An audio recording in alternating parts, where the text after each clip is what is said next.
नमस्कार दोस्तों। रिटमैन एग्ज़ाम का भी अपने पास एक मंथ शेष है और रिटमैन एग्ज़ाम का भी एक मंथ शेष है। तो उससे एक मंथ को देखते हुए आज से अपने 26 जनवरी से प्रश्नोत्तर सीरीज स्टार्ट कर रहे हैं, जिसमें राजस्थान जीके की प्रश्नोत्तर सीरीज रहेगी। और जैसे विज्ञान है तो विज्ञान विषय की प्रश्नोत्तर सीरीज रहेगी। तो अपन जैसे देखते हैं, सबसे पहले अपने जैसे राजस्थान की बात करें तो राजस्थान में सबसे पहले राजस्थान की प्राचीन सभ्यताएं और प्राचीन सभ्यताओं से संबंधित जो महत्वपूर्ण प्रश्नोत्तर जो पिछले साल के जो महत्वपूर्ण प्रश्नोत्तर पिछले महत्वपूर्ण जैसे एग्जाम हुए उनमें पूछे गए और जो आने की संभावना है 100% उनसे रिलेटेड अपने देखते हैं। इम्पोर्टेंट प्रश्न गागर में सागर निकाल के लेके आए हैं। तो अपन बिना टाइम खराब किए हुए चलते हैं। सबसे पहला तो जैसे कालीबंगा सभ्यता की खोज किसने की थी? तो कालीबंगा सभ्यता की खोज की थी अमलानंद घोष ने। किसने की थी? अमलानंद घोष ने।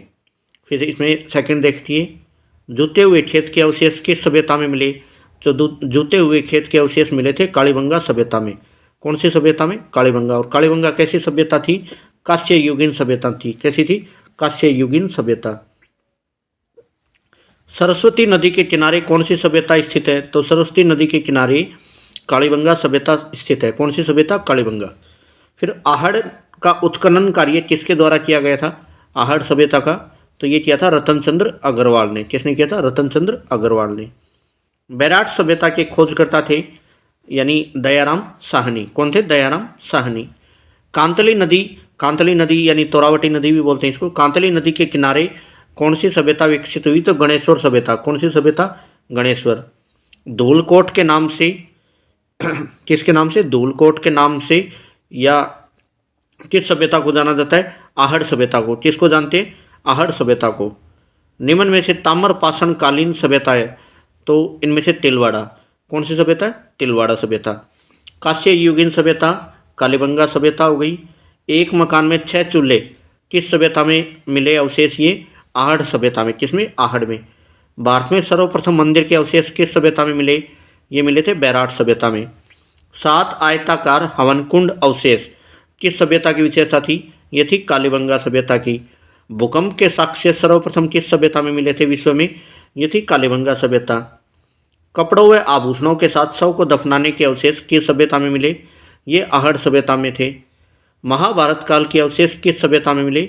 ये अपने को मिले थे बैराट सभ्यता में। हैनसांग ने किस सभ्यता स्थल का भ्रमण किया? तो हैनसांग ने अपने बैराट यानी नीतियों का पंडित कहा जाता था किसको? हैनसांग को। और हैनसांग ने सभ्यता का भ्रमण किया था किसको? बैराट को।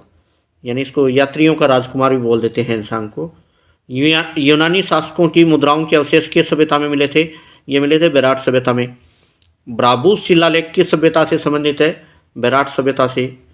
निम्न से लोह युगीन सभ्यता तो लोह युगीन सभ्यता में जैसे नौ भी आती है, सुनारी भी आती है, भीनमाल भी आती है, यानी उपरोक्त सभी आ जाएंगे। सीवी जनपद के सिक्के किस सभ्यता में मिले? ये मिले थे नगरी सभ्यता में। फिर भीलवाड़ा जिले में कोठारी नदी के किनारे कौन सी सभ्यता स्थित थी? बागोर सभ्यता। पत्थर और गारे से बने घरों के अवशेष किस सभ्यता में मिले? पत्थर और गारे से बने घरों के अवशेष ये मिले थे गिलुंड सभ्यता में। बालाथल सभ्यता कहाँ पे स्थित है? ये अपने उदयपुर में है। कहाँ पे? उदयपुर। मिट्टी से बनी वर्षभ मूर्ति किस सभ्यता की विशेषता है? आहड़ सभ्यता की। किसकी? आहड़ सभ्यता की। अनाज रखने के मर्द भांड कहलाते हैं कोठे गोरे, यानी कोठे और गोरे दोनों कहा जाता है। ये अनाज रखने के मर्द भांड कहलाते हैं कोठे और गोरे। बीकानेर में स्थित सभ्यता है सोथी सभ्यता, यानी 26वें में सी आ जाएगा से। 26वें में से यानी सोथी। 26वें में क्या आ जाएगा? से, सोथी सभ्यता। स्वास्तिक चिन्ह किस सभ्यता में मिला था? अवशेष किसका था? कालीबंगा सभ्यता का। ईंटों से निर्मित चबूतरे किस सभ्यता की विशेषता थी? कालीबंगा सभ्यता की। लकड़ी की नालियों के अवशेष किस सभ्यता से संबंधित थे? कालीबंगा सभ्यता से।